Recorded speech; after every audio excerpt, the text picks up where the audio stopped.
ሰላም ጤና ይስጥልን እንደምናምሽታችኋል ውድ ተመልካቾቻችን ከአባይ ቴሌቪዥን የሚተላለፍላችሁ የዕለት ሐሙስ ግንቦት 13 ቀን 2018 አውደ ዜና ተጀምሯል። በምሽቱ የዜና ወጃችን በርካታ ዘገባዎችን ወደ እናንተ እናደርሳለን። የቢዝነስና የምጣኔ ሀብት ዘገባችንም ሰዓቱን ጠብቆ ይቀርባል። ዜናውን እየመራው ዳሩ ሰላም ተሾመ ከእናንተ ጋር ቆይታ አደርጋለሁ። አብራችሁን ቆዩ። በመጀመሪያው ክፍለ ጊዜ የመረጃ ጥንቅራችን ለሰባተኛው ሀገራዊ ምርጫ የፖለቲካ ፓርቲዎች የህዝቡን ሰላም ከሚያውኩ ቅስቀሳዎች እንዲቆጠቡ የኢትዮጵያ የሃይማኖት ተቋማት ጉባኤ ማሳሰቢያ መስጠቱን፣ ኢትዮጵያ በዜጎቿ ላይ እየደረሰ ያለውን ጥቃት የሚከታተል ልዑክ ወደ ደቡብ አፍሪካ እንደምትልክ ማስታወቋን፣ እንዲሁም የህወሓት ቡድንና ሻዕቢያ በትግራይ ክልል በወጣቶች ላይ በጋራ አፈና እየፈጸሙ ነው ሲሉ የባይቶና ፓርቲ ሊቀመንበር አቶ ክብሮም በርሀ መናገራቸውን የተመለከቱ መረጃዎችን ወደ እናንተ እናደርሳለን። አብራችሁን ቆዩ።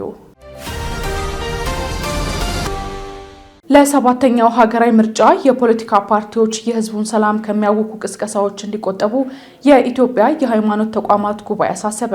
የኢትዮጵያ ሃይማኖት ተቋማት ጉባኤ ሰባተኛው ሀገራዊ ምርጫ በሰላም እንዲጠናቀቅ ከ1000 በላይ ዜጎች በጋራና በአንድነት የሚቆሙበት ልዩ የጸሎትና የዱዓ መርሃ ግብር ማዘጋጀቱን በይፋ አስታውቋል። መርሃ ግብሩ በመጪው እሁድ ግንቦት 16 ቀን ከቀኑ 9 ሰዓት ጀምሮ በአራዳ ፓርክ እንደሚከናወን የተገለጸ ሲሆን በመርሃ ግብሩ ላይ ከሰባቱ የሃይማኖት ተቋማት የተውጣጡ ታዋቂ የሃይማኖት አባቶች፣ ምሁራንና በርካታ ዜጎች በአንድነት በመሆን ለሀገር ሰላም ጸሎት ያደርጋሉ። የኢትዮጵያ ሃይማኖት ተቋማት ጉባኤ ጠቅላይ ጸሐፊ ቀሲስ ታጋይ ታደለ እንደገለጹት የአደባባይ ጸሎቱ በአዲስ አበባ ብቻ የሚወሰን ሳይሆን በተመሳሳይ ቀንና ሰዓት በሁሉም የሀገሪቱ ክልሎች የጸሎትና የዱዓ ስነ ስርዓት በደማቅ ሁኔታ ይከናወናል። ቀሲስ ታጋይ የጸሎት መርሃ ግብሩን ዓላማዎች ሲጠቅሱም በሀገር ውስጥ እየተሰሩ ያሉ ስራዎችን ለማገዝ ምዕመናን ኃላፊነታቸውን እንዲወጡ፣ የፖለቲካ ፓርቲዎችም የህዝቡን ሰላም ከሚያውኩ ቅስቀሳዎች እንዲርቁ ለመጠየቅ እንዲሁም ብሔራዊ ጥቅምን ለማስጠበቅና ሰላምን ለማምጣት የፈጣሪ እገዛን ለመጠየቅ የሚደረግ ስለመሆኑም አብራርተዋል። ይህ በእንዲህ እንዳለ መጪው ሰባተኛው ጠቅላላ ምርጫ በስኬት እንዲጠናቀቅ ነዋሪዎችን ንቁ ተሳትፎ እንዲያደርጉ የአዲስ አበባ ሰላምና ጸጥታ አስተዳደር ቢሮ ጥሪ አቅርቧል።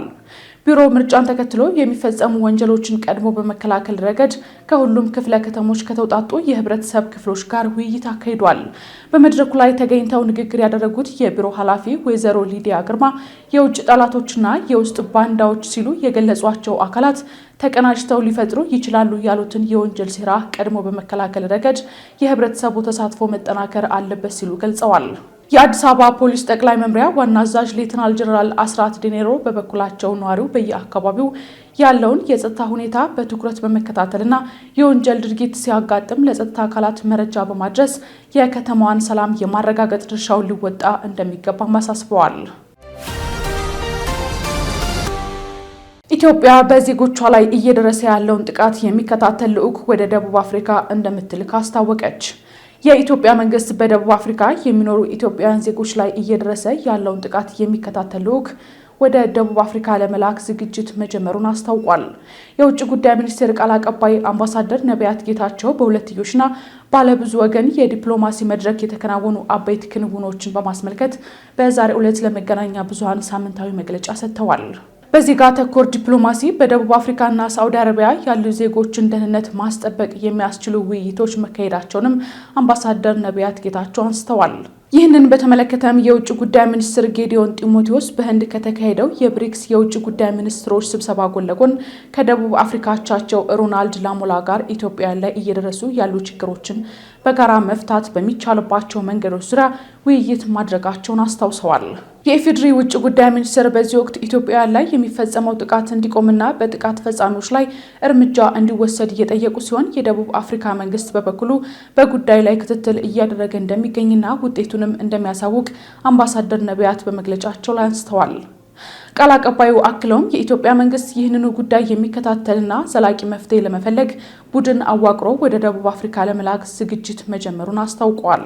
እንግዲህ ይህንን ነገር የበለጠ ክትትል ለማድረግም የሁለቱ ሀገራት ተቋማት የኢትዮጵያውያን ደህንነት ለማረጋገጥና መሰል ጥቃቶች ከመግታት አንጻር በጋራ መስራት እንደሚገባቸው ሁለቱም ተስማምተዋል። በኢትዮጵያ መንግስት በኩል በቅርቡ ይህንኑ ክትትል የሚያደርግና ለጋራ መፍትሄ የሚሰራ አንድ የልዑካን ቡድን በቅርቡ ወደ ደቡብ አፍሪካ የሚንቀሳቀስ ይሆናል። በተመሳሳይ በመካከለኛው ምስራቅ በተለይም በሳዑዲ አረቢያ የሚኖሩ ኢትዮጵያውያን ደህንነት እንዲረጋገጥና ህጋዊ የስራ ስምሪት እንዲኖራቸው የሁለቱ ሀገራት መንግስታት በጋራ መምከራቸው ተገልጿል።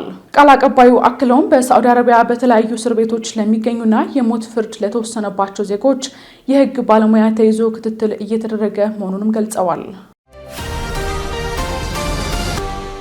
የህወሓት ቡድንና ሻዕቢያ በትግራይ ክልል በወጣቶች ላይ በጋራ አፈና እየፈጸሙ ነው ሲሉ የባይቶና ፓርቲ ሊቀመንበር አቶ ክብሮም በርሀ ተናገሩ። በትግራይ ክልል የሚንቀሳቀሰው ባይቶና ፓርቲ ሊቀመንበር አቶ ክብሮም በርሀ ስለ ፕሪቶሪያ የሰላም ስምምነት፣ በትግራይ ስላለው ወቅታዊ ሁኔታ እንዲሁም የህወሓት ቡድን ከሻዕቢያ ጋር ስለፈጠረው ያልተገባ ጥምረት ሰፋ ያለ ማብራሪያ ሰጥተዋል። አቶ ክብሮም ከፋኖ ቴሌቪዥን የማኒፌስቶ ዝግጅት ጋር ባደረጉት ቆይታ የህወሓት ቡድን ከሻዕቢያ ጋር በመሆን በትግራይ ህዝብ ላይ አፈና እየፈጸመ ነው ሲሉ አብራርተዋል። አመራሩ በዚህ ቃለ መጠይቃቸው የሻዕቢያ መንግስት በትግራይ ከፍተኛ ጣልቃ ገብነት እያሳየ መሆኑን አንስተው ለዚህም የህወሓት ቡድን ተባባሪ መሆኑን አመልክተዋል።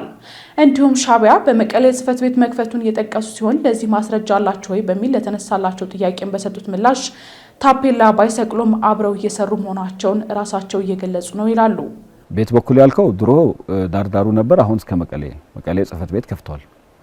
ይሄ ጽምዶ የሚባለው በጋራ ከህወሓት ጋር የሚሰሩት ስራ ማለት ነው። ኦልሬዲ ግን እነሱ የሚሉት አብረን እየሰራ ነው የሚሉት።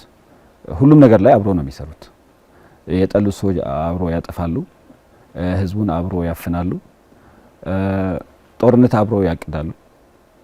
ስለዚህ ህዝቡ ችግር ውስጥ እንዲገባ ከችግር እንዳይወጣ የፕሪቶሪያ የሰላም ስምምነት እንዳይተገበር ትልቅ ሚና አለው የሻዕቢያ መንግስት። የኤርትራ መንግስት የፕሪቶሪያን የሰላም ስምምነት አይፈልገውም ያሉት አቶ ክብሮም ይህን ጦርነት ያስቆመን ስምምነት የህወሓት ቡድንም በተመሳሳይ አይፈልገውም ሲሉ አብራርተዋል።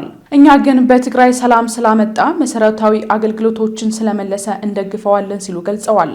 የቡድኑ ዓላማም ከኤርትራ መንግስት ጋር ሆኖ ትግራይን ማጥፋት ነው ያሉም ሲሆን ይህን ትክክል አይደለም በማለትም ኮንነዋል።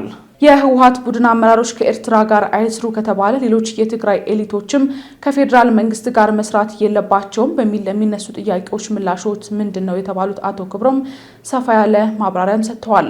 በማብራሪያቸውም እንደ ኢትዮጵያዊ ከኢትዮጵያ ፌዴራል መንግስት ጋር መስራት ትክክል የማይሆንበት ምክንያት የለም። ኤርትራ ግን ሌላ ሀገር ስለሆነ በምን መንገድ አንድ ክልል ከሌላ ሀገር ጋር ግንኙነት መፍጠር ይችላል ሲሉ ጥያቄ አዘል ምላሽ ሰጥተዋል። በተጨማሪም የኤርትራ መንግስት የትግራይን ህዝብ እያሰቃየና መሬቱን ወሮ ባለበት ሁኔታ አብሮ መስራቱ ተገቢ ሊሆን አይችልም ሲሉ አሳስበዋል። አሁን ከፌዴራል መንግስት ጋር እየሰራን ያለ ነው በፕሪቶሪያ የሰላም ስምምነት መሰረት ነው። በጀት እንዲፈቀድ፣ መንገድ እንዲከፈት፣ እርዳታ እንዲገባ ፕሪቶሪያ በሚለው ማለት ነው። ተፈናቃይም ወደ ቦታው እንዲመለስ ወደ ቤቱ የነበረው ግዛትም እንዲመለስ ከጦርነት በፊት የነበረው ይህን ሁሉ ከፌዴራል መንግስት ጋር መስራት የፕሪቶሪያ የሰላም ስምምነት አዋጭ ነው ብለን ተቀብለናል። አንደኛ ፌዴራል መንግስት እኛ እኮ ኢትዮጵያ ውስጥ ነው ያለነው። እንደ ኢትዮጵያዊ ከፌዴራል መንግስት ጋር መስራት ምንም ኃጢአት ሊሆን አይችልም። መንግስቱ የፈለገ ቢሆን ማለት የፈለገ አይነት ይሁን ኢትዮጵያ ውስጥ ካለ ድረስ ከመንግስት ነው መብት የምታገኘው። መንግስት ነው የሚሰጥ። እንደዛ ሆኖ ተቀርጿል። ስለዚህ ኢትዮጵያ ውስጥ እያለ ከኢትዮጵያ መንግስት ጋር ለምን ሰራ፣ ኢትዮጵያ ውስጥ ለምን ነጋዴ ሆንክ፣ ኢትዮጵያ ውስጥ ለምን ተማርክ መባል የለበትም። ወይም ደግሞ ሌላ ነገር እስካልተፈጠረ ድረስ ማለት ነው። ኤርትራ ሌላ ሀገር ነው። ከኤርትራ ጋር ደግሞ ጦርነት ተደርጓል አሁን። ስለዚህ ይሄ ጦርነት መቋጫው በምንድን ነው? በየትኛው ስምምነት ነው የምንገናኘው ነው? ምክንያቱም መሬት በወረረበት ሰዓት ሁኔታ አሁንም ወጣቶች በሚገድልበት አሁንም የፈለገው ሰው ከመቀሌ አፍኖ በሚወስድበት አሁን በቅርቡ ፊልሞን የተባለ ተወስዷል። የካሜራ ባለሙያ ነው። ከቤተሰብ እንደሰማሁት ከሆነ የኤርትራ ሰራዊት በትግራይ ላይ ያደረገውን ጥፋት ይቀርጽ ነበር። ያ ስለሆነ ከመቀሌ ፈልጎ ህወሓት አሳልፎ ሰጠት ወዴት እንደገባ አይታወቅም። ስለዚህ ወደ ኤርትራ ሄደዋል ነው የሚባለው። በዚህ አይነት ሁኔታ በየትኛው ስምምነት ነው እኛ ከኢሳያስ ጋር የምንሰራው? ኢሳያስ የትኛውን ስምምነት ያከብራል? የተወደዳችሁ ተመልካቾቻችን እየተከታተላችሁት ያላችሁት ከአባይ ቴሌቪዥን የአውደ ዜና የመረጃ ሰዓታችን አሁንም ቀጥሏል። ወደ ሁለተኛው ዙር ጥንቅራችን ስናልፍ ደግሞ የፓርላማው ቋሚ ኮሚቴ ኮንትሮባንድ የጫነ ተሽከርካሪን ከመውረስ ይልቅ ቅጣቱን ከፍ ማድረግ የተሻለ እንደሆነና የውርስ ሂደቱም በደንብ እንዲወሰን ተደርጎ መቀመጥ እንዳለበት ማሳሰቡን እንዲሁም የፌዴሬሽን ምክር ቤት ስለ ወልቃይት ጠገዴ ጉዳይ በምክር ቤት ስም የወጣ መግለጫ በማስመሰል በማህበራዊ ሚዲያ የሚዘዋወረው ደብዳቤ ፍጹም ሐሰት መሆኑን መግለጹን ጨምሮ ሌሎች ዜናዎችን ሀና ፍስሐ ታቀርባቸዋለች። አብራችሁን ቆዩ። በአዲስ አበባ የ2018 የትምህርት ዘመን የ6ኛና 8ኛ ክፍል ከተማ አቀፍ ፈተናዎች የሚሰጡበት ጊዜ ይፋ ሆነ። በአዲስ አበባ ከተማ አስተዳደር የ2018 የትምህርት ዘመን ከተማ አቀፍ የ6ኛ ክፍል የ1ኛ ደረጃ ማጠናቀቂያ ፈተናና የ8ኛ ክፍል የመካከለኛ ደረጃ ትምህርት ማጠናቀቂያ ሰርተፊኬት ፈተና የሚሰጥበት ጊዜ ይፋ ሆኗል። በዚህም መሰረት ከተማ አቀፍ የ6ኛ ክፍል የ1ኛ ደረጃ ማጠናቀቂያ ፈተና ሰኔ 8፣ 9ና 2018 ዓ.ም እንዲሁም የ8ኛ ክፍል የመካከለኛ ደረጃ ትምህርት ማጠናቀቂያ ሰርተፊኬት ፈተና ሰኔ 11 እና 12 2018 ዓ.ም በአዲስ አበባ እንደሚሰጥ ተገልጿል። ከሰኔ 8 እስከ ሰኔ 12 ቀን 2018 ዓ.ም በሚሰጠው በዚህ ፈተና በ6ኛ ክፍል 84882 ተማሪዎች 199 የመፈተኛ ጣቢያዎች እንዲሁም በ8ኛ ክፍል 86808 ተማሪዎች 201 የመፈተኛ ጣቢያዎች ፈተናውን ለመውሰድ መመዝገባቸውን የአዲስ አበባ ትምህርት ቢሮ አስታውቋል።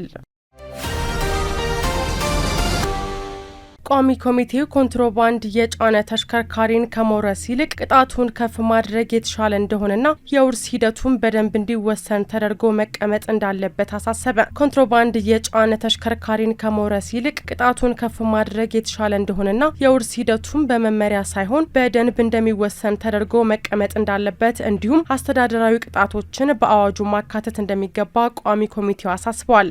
የፕላን በጀትና ፋይናንስ ጉዳዮች ቋሚ ኮሚቴ የጉምሩክ ማሻሻያ ረቂቅ አዋጅን አስመልክቶ ግልጽነት በሚያስፈልጋቸው ጉዳዮች ላይ ዛሬ ግንቦት 13 ቀን 2018 ዓ.ም ውይይት አካሂዷል። የቋሚ ኮሚቴው ሰብሳቢ የሆኑት አቶ ደሳለኝ ወዳጄ የጉምሩክ ኮሚሽን ረቂቅ አዋጅን አስፈላጊነት በተለያዩ መድረኮች ላይ ሰፊ ግብዓት መሰብሰብ መቻሉን ገልጸው የወደብ ቆይታን በተመለከተ በየብስ 45 ቀን በአየር 30 ቀን በሚል የተቀመጠው የስራ ቀናት ተብሎ በግልጽ ማስቀመጥ ያልተቻለበትን ምክንያት አስመልክቶ ማብራሪያ እንዲሰጥ ጠይቀዋል። አቶ ደሳለኝ አክለውም ከኮንትሮባንድ የሚገኝ ገቢ ለኮንትሮባንድ መከላከል ስራ አቅም ግንባታ እንዲውል መደንገጉ ተገቢነት ያለው ቢሆንም ግልጽነት ባለው አገላለጽ ማስቀመጥ እንደሚገባ ገልጸዋል። የጉምሩክ ኮሚሽን ምክትል ኮሚሽነር አቶ አዘዘው ጫኔ በበኩላቸው የወደብ ቆይታን በተመለከተ የስራ ቀናት በሚል ማስተካከል የሚቻል መሆኑን አንስተዋል። ኮንትሮባንድ የጫነ ተሽከርካሪ ውርስን በተመለከተ ሆን ብለው ከተሽከርካሪው አካል ውጭ የእቃ መደበቂያ ሰርተው ኮንትሮባንድ የሚጭኑ መኖራቸውን ምክትል ኮሚሽነሩ ጠቁመው ቅጣቱን ከፍ ማድረግ ተጨባጭ ለውጥ የሚያመጣ ባለመሆኑ የባለ ንብረቱ ተሳትፎ የሌለበት መሆኑ በማስረጃ ሲረጋገጥ ተሽከርካሪው ለባለ ንብረቱ የሚመልስበት አግባብ መኖሩን አስረድተዋል። ምክትል ኮሚሽነሩ አክለውም በኮንትሮባንድ ንግድ የተያዙ ንብረቶች ጠቃሚ እቃዎች መሆናቸው በቴክኒክ ባለሙያ ተፈትሸው በገንዘብ ሚኒስቴር ውሳኔ አግባብ ላለው የመንግስት ተቋም እንዲተላለፍ መደረጉ ለእቃዎች ግዢ የሚወጣ ከፍተኛ የውጭ ምንዛሬን እንደሚያስቀር ማስገንዘባቸውን ከህዝብ ተወካዮች ምክር ቤት ድረገጽ ያገኘነው መረጃ ያመለክታል። የፌዴሬሽን ምክር ቤት ስለ ወልቃይት ጠገዴ ጉዳይ በምክር ቤቱ ስም የወጣ መግለጫ በማስመሰል በማህበራዊ ሚዲያ የሚዘዋወረው ደብዳቤ ፍጹም ሐሰት መሆኑን ገለጸ። በኢፌዴሪ የፌዴሬሽን ምክር ቤት ስም በወልቃይት ጉዳይ ያወጣው መግለጫ በሚል በማህበራዊ ሚዲያ የሚዘዋወረው ደብዳቤ ፍጹም ሐሰት ነው ሲል የፌዴሬሽን ምክር ቤት አስታውቋል። የፌዴሬሽን ምክር ቤት በማህበራዊ ገጹ ባወጣው አጭር የጽሁፍ መግለጫው በፌዴሬሽን ምክር ቤት በወልቃይት ጉዳይ የተሰጠ መግለጫ የሌለ መሆኑን በመግለጽ ይህንን የተሳሳተ መረጃ የሚያሰራጩት አካላትን አጣርቶ ተቋሙ ለሕግ የሚያቀርብ መሆኑን ገልጸዋል። ምክር ቤቱ በሐሰት ተሰራጨብኝ ያለው ደብዳቤም የወልቃይት ማንነት አስመላሽ ኮሚቴ ያቀረበው ደብዳቤ የማንነትና የራስ ገዝነት ወይም የአስተዳደር ውሳኔ ጥያቄን በተመለከተ ምክር ቤቱ በጥልቀት መርምሮታል ይላል። በሐሰት ተሰራጭ የተባለው ደብዳቤም በመቀጠልም ይህ በአሁኑ ወቅት የቀረበው ጥያቄ አሁን ባለው ተጨባጭ ሁኔታ በአካባቢው ላይ ዘላቂ ሰላምን ለማምጣት ለሚደረገው ጥረት እንቅፋት የሚፈጥር ከመሆኑም በላይ ሰፊውን የአማራን ሕዝብ ወዳልሆነ አላስፈላጊ ቀውስና ከፍተኛ ሁከት የሚከት ሆኖ ተገኝቷል ይላል። የፌዴሬሽን ምክር ቤት በስሜ በሐሰት ተሰራጨብኝ ያለው ደብዳቤ በአካባቢው የሚገኘውን ማህበረሰብ ሰላም፣ ደህንነትና መረጋጋት በአስተማማኝ ሁኔታ ለመጠበቅ ሲባል የቀረበው የማንነትና የራስ ገዝነት አስተዳደር ውሳኔ ጥያቄ ተቀባይነት የሌለውና ሙሉ በሙሉ ውድቅ የተደረገ መሆኑን የፌዴሬሽን ምክር ቤት በጥብቅ ያሳውቃል በማለት ይገልጻል። ስለሆነም በኢፌዴሪ የፌዴሬሽን ምክር ቤት ስም በወልቃይት ጉዳይ ያወጣው መግለጫ በሚል በማህበራዊ ሚዲያ የሚዘዋወረው ደብዳቤ ፍጹም ሐሰት ነው ሲል የፌዴሬሽን ምክር ቤት አስታውቋል። ኢራን የወታደራዊ ኢንዱስትሪ መሰረቷን ከተገመተው በላይ በፍጥነት እየገነባች መሆኑ ሲዘገብ የኢራኑ ጠቅላይ መሪ በበኩላቸው የበለጸገው ዩራኒየም ከኢራን አይወጣም ሲሉ መመሪያ ሰጡ። ኢራን የተኩስ አቁም ስምምነት ከተጀመረ አንስቶ አንዳንድ የሰው አልባ አውሮፕላን ምርቶቿን በድጋሚ ማምረት መጀመሯ ተዘግቧል። የኢራኑ ጠቅላይ መሪ ሙጅታባ ኻሜኒ በበኩላቸው የሀገሪቱ ለጦር መሳሪያ ዝግጅት የተቃረበ የዩራኒየም ክምችት ወደ ውጭ ሀገር እንዳይላክ መመሪያ ማውጣታቸው ተገልጿል። ዝርዝሩን ቴዎድሮስ አይቸው እንደሚከተል ያቀርበዋል። ኢራን የወታደራዊ ኢንዱስትሪ መሰረቷን ከተገመተው በላይ በፍጥነት እየገነባች መሆኑ ሲዘገብ የኢራኑ ጠቅላይ መሪ በበኩላቸው የበለጸገው ዩራኒየም ከኢራን አይወጣም ሲሉ መመሪያ ሰጡ። ኢራን የወታደራዊ ኢንዱስትሪ መሰረቷን ከተገመተው በላይ በፍጥነት እየገነባች መሆኑ ተዘግቧል። በሚያዝያ ወር መጀመሪያ ላይ ከተጀመረው የ6 ሳምንታት የተኩስ አቁም ስምምነት ጀምሮ ኢራን አንዳንድ የሰው አልባ አውሮፕላን ምርቶቿን በድጋሜ መጀመሯን ሲኤንኤን በዛሬው ዕለት ይዞት የወጣው ዘገባ ያመላክታል። ሲኤንኤን ዘገባውን ያወጣው የአሜሪካ የስለላ ግምገማዎችን በቅርብ የሚያውቁ ሁለት ምንጮችን ጠቅሶ መሆኑን አትቷል። የአሜሪካው የስለላ መረጃ እንደሚያመለክተው የኢራን ወታደራዊ ኃይል መጀመሪያ ላይ ከተገመተው በላይ እጅግ በፍጥነት መልሶ እየተገነባ መሆኑን ዘገባው 4 ምንጮችን ጠቅሶ አክሏል። የኢራኑ ጠቅላይ መሪ በበኩላቸው የሀገሪቱ ለጦር መሳሪያ ዝግጅት የተቃረበ የዩራኒየም ክምችት ወደ ውጭ ሀገር እንዳይላክ መመሪያ ማውጣታቸውን ሁለት ከፍተኛ የኢራን ባለስልጣናት ገልጸዋል። ይህም ቴህራን በሰላም ንግግሩ ላይ ከዋናዎቹ የአሜሪካ ጥያቄዎች በአንዱ ላይ ያላትን አቋም እንዲጠነክር አድርጓታል።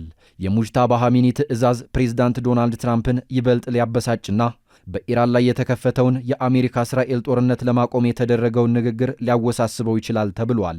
የእስራኤል ባለስልጣናት ለሮይተርስ እንደገለጹት ትራምፕ ለአቶሚክ መሳሪያ የሚያስፈልገው የኢራን በከፍተኛ ደረጃ የበለጸገ ዩራኒየም ክምችት ከኢራን እንዲወጣ እንዲደረግና ማንኛውም የሰላም ስምምነት በዚህ ላይ አንቀጽ ማካተት እንዳለበት ለእስራኤል ማረጋገጫ ሰጥተዋል። እስራኤል፣ አሜሪካና ሌሎች የምዕራባውያን ሀገራት ኢራን የኒውክሌር መሳሪያ ለመታጠቅ ትፈልጋለች ሲሉ ለረጅም ጊዜ ሲወነጅሉ ቆይተዋል። ለዚህም ማሳያ አድርገው የሚያቀርቡት ዩራኒየምን እስከ 60% ለማበልጸግ ያደረገችውን እንቅስቃሴ ሲሆን ይህም ለሲቪል አገልግሎት ከሚያስፈልገው እጅግ የላቀና ለጦር መሳሪያ ለሚያስፈልገው 90% የተቃረበ ነው ተብሏል። ኢራን ግን የኒውክሌር መሳሪያ ለመስራት እንደማትፈልግ ትክዳለች ተብሏል። የእስራኤሉ ጠቅላይ ሚኒስትር ቤንያሚን ኔታንያሁ የበለጸገው ዩራኒየም ከኢራን እስካልወጣ ቴህራን ለተኪ ሚኒሻዎች የምታደርገውን ድጋፍ እስካላቆመችና የባለስቲክ ሚሳኤል አቅሟ እስካልተዳከመ ድረስ ጦርነቱ እንዳበቃ አድርገው እንደማይቆጥሩት ተናግረዋል። ስማቸው እንዳይጠቀስ የፈለጉት ከሁለቱ የኢራን ምንጮች አንደኛው የጠቅላይ መሪው መመሪያና በመንግስት መዋቅሩ ውስጥ ያለው መግባባት የበለጸገው የዩራኒየም ክምችት ከሀገር መውጣት የለበትም የሚል ነው ብለዋል። ምንጮቹ እንዳሉት የኢራን ከፍተኛ ባለስልጣናት ቁሱን ወደ ውጭ መላክ ሀገሪቱን ከአሜሪካና ከእስራኤል ለሚሰነዘሩ የወደፊት ጥቃቶች ይበልጥ ተጋላጭ ያደርጋታል ብለው ያምናሉ ተብሏል። ሙጅታባ ኻሜኒ በጣም አስፈላጊ በሆኑ ሀገራዊ ጉዳዮች ላይ የመጨረሻውን ውሳኔ የመስጠት ስልጣን አላቸውም ተብሏል። ይህ በእንዲህ እያለ ከኢራን ጋር ውጥረት ውስጥ ያለችው አሜሪካ ኩባን ማስፈራራት እንዲሁም ጫና ለማሳደር መሞከር የምታደርገውን ጫና እንድታቆም ቻይና አሳስባለች። ትራምፕ የኩባን ኮሚኒስት መንግስት መገርሰስ እንደሚፈልጉም ተናግረዋል። የቻይና የውጭ ጉዳይ ሚኒስትር ቃል አቀባይ ጋው ጃኩን አሜሪካ በየአጋጣሚው ኩባን ማስፈራራት የያዘችውን አቋም ማቆም አለባት ብለዋል። ቻይና በጽኑ ኩባን ትደግፋለች፣ በውጭ ኃይሎች በማንኛውም አውድ ኩባ ላይ የሚደርስ ጫናን ቤጂንግ ትቃወማለች ሲሉም ተናግረዋል። ቃል አቀባዩ አሜሪካ ማዕቀብና የሕግ መዋቅርን በመጠቀም ኩባን ማስፈራራትና ጫና ማሳደር ማቆም አለባት በማለትም አክለዋል። የኩባን ሉዓላዊነትና ክብር ቻይና እንደምትደግፍ እንዲሁም የውጭ ኃይሎችን ጣልቃ ገብነት እንደምትቃወምም ገልጸዋል። የአባይ ቴሌቪዥን የምሽት ዘገባዎች እንደቀጠሉ ናቸው። ውድ ተመልካቾቻችን፣ አሁን ደግሞ የቢዝነስና ምጣኔ ሀብት ጉዳዮች ወደ እናንተ የሚቀርቡበት ሳይለርሰናል መረጃዎቹን ዘሩፋኤል ሀብታሙ ያቀርባቸዋል። አሁን በድጋሚ አብራችሁን ቆዩ።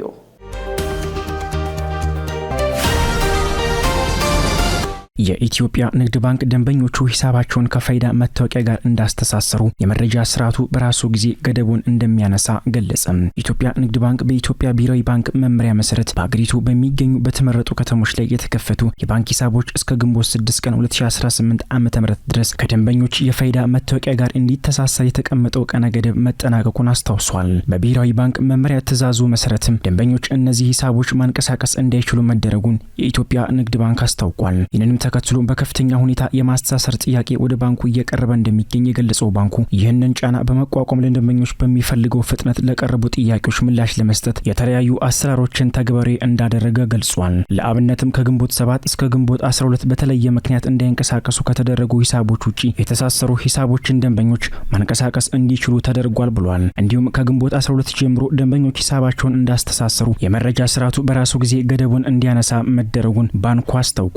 መሰል ፈጣን ምላሾችን እየሰጠ የደንበኞቹን እርካታ እውን ለማድረግ የሚሰራ መሆኑን ያረጋገጠው ባንኩ በዚህ ሂደት ደንበኞቹ ላሳዩት ትዕግስት አመስግኖ በደንበኞች ላይ የተፈጠረው መጉላላት ይቅርታም ጠይቋል። በተጨማሪም እንዳይንቀሳቀሱ ከተደረጉ ሂሳቦችና ከነዚህ ውጪ በተቀሩት የኢትዮጵያ ክፍሎች የሚገኙ የባንክ ቅርንጫፍ ደንበኞች እስከ ሰኔ 30 ቀን 2018 ዓ.ም ድረስ አስቀድሞ የማስተሳሰር ሂደቱን በባንኩ ቅርንጫፎች በመገኘት ወይም በበይነ መረብ ማስተሳሰሪያ አማራጭ ሂሳባቸውን ለማንቀሳቀስ እንዲችሉም ጠይቋል።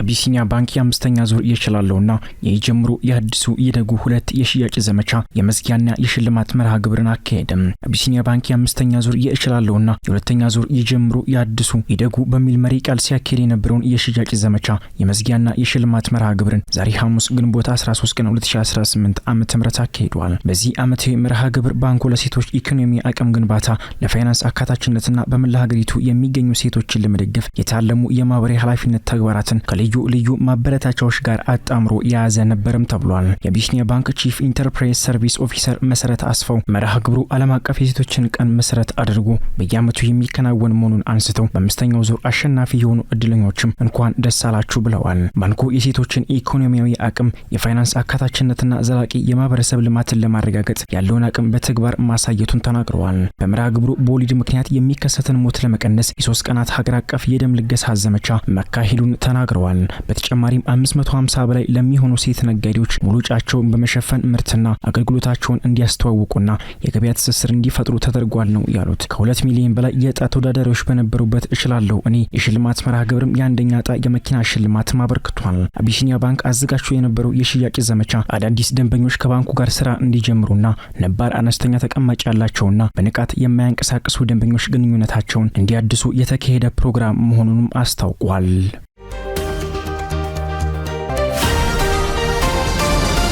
የማርቨለስ ሪል ስቴት የገነባቸውን ቤቶች ለደንበኞቹ አስረከበም። የሪል ስቴት ኢንዱስትሪውን ዋነኛ ችግር የሆነውን የግንባታ መጓተትን ለማስቀረት እየሰራ የሚገኘው ማርቨለስ ሪል ስቴት በኃይሌ ጋርመንት መስቀለኛ አካባቢ የገነባውን ቤት አስረክቧል። የማርቨለስ ሪል ስቴት ማርኬቲንግ ዋና ዳይሬክተር አቶ ረምዚ ሐሰን በወቅቱ እንዳሉት ድርጅታችን ቃል በገባው መሰረት ቤቶችን ገንብቶ ሲያስረክብ ይህ ለሶስተኛ ጊዜ ነው። ዋና ዳይሬክተሩ አክለውም ማርቨለስ የገባውን ቃል በተግባር ገልጾ በዘርፉ የሚታየውን የጥራትና የጊዜ አጠቃቀም ክፍተት ለመሙላት እየሰራ ያለ ኩባንያ ነው ብለዋል። ማርቨለስ ሪል ስቴት ከሌሎች የሚለየው ሁሉንም በአንድ ጣራ ስር በተሰኘው የአገልግሎት ዘይቤ ነው በማለት አቶ ረምዚ ሐሰን ገልጸዋል። በዚህም ቤትን ከመሸጥ ባለፈ የንብረት አስተዳደር አገልግሎትን በራሱ ባለሙያዎች በማከናወን ቤቶቹ በዘመናዊ ጥገናና ጥበቃ እንዲያልፉ በማድረግ የደንበኞችን የሀብት ዋጋ ለረጅም ጊዜ እንዲቆይ ያደርጋል ሲሉ ዋና ዳይሬክተሩ ተናግረዋል። ዋና ዳይሬክተሩ አክለውም ቤቶቹን የእኛን ማንነትና ባህል መሰረት ያደረጉ ከማህበራዊ ውቅራችን ጋር ፍጹም የተስማሙ ከመሆናቸው በተጨማሪ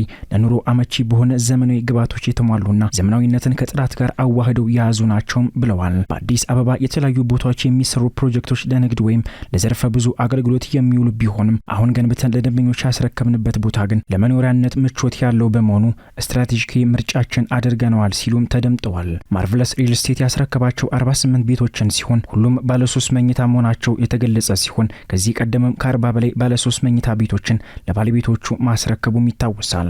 ማርቨለስ እንደ አውሮፓውያን አቆጣጠር በ2022 የተመሰረተ ድርጅት መሆኑ የተገለጸ ሲሆን በአሁኑ ሰዓት በዚሁ በኃይሌ ጋርመንት አካባቢ ተጨማሪ 4 ሳይቶችን ግንባታ በከፍተኛ ፍጥነት እያከናወነ እንደሚገኝም ተጠቁሟል። ስትከታተሉት የነበረው የዕለት ሐሙስ ግንቦት 13 ቀን 2018 ከአባይ ቴሌቪዥን የአውደ ዜና የመረጃ ጥንቅራችን ይህን ይመስል ነበር። አብራችሁን ስለነበራችሁ ከልብ እናመሰግናለን። በያላችሁበት መልካም ምሽት ይሁንላችሁ።